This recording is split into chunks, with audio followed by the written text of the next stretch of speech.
para convertir un vídeo a MP3 y así podremos escuchar la música del vídeo en el MP3 o el MP4 o en cualquier otro reproductor de MP3. Para ello utilizaremos el programa gratuito VLC Media Player. Este programa lo podemos instalar en los sistemas operativos principales como Windows, Mac OS, Linux, Android y Chrome OS y algún sistema operativo más.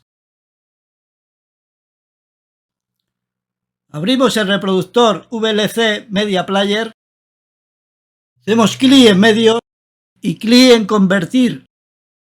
Aquí hacemos clic en añadir y abriremos la carpeta que tiene el vídeo que queremos convertir a MP3 y un clic en el vídeo que queremos convertir.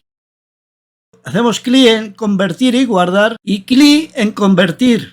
Clic en esta pestaña y aquí seleccionaremos el formato al que queremos convertir el vídeo. Un clic en audio MP3. Hacemos un clic en explorar y en esta ventana podemos cambiarle el nombre al archivo que queremos convertir.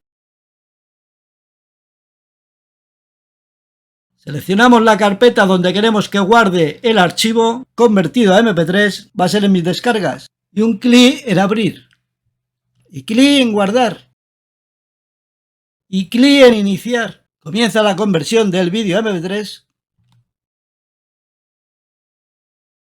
Y si ahora abrimos la carpeta de descargas, ahí encontraremos el archivo ya convertido a MP3. Damos un clic sobre este archivo y ya tenemos el vídeo convertido a MP3.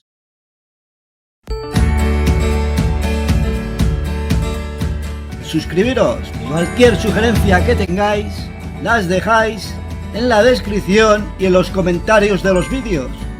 Y os responderé a la mayor brevedad posible.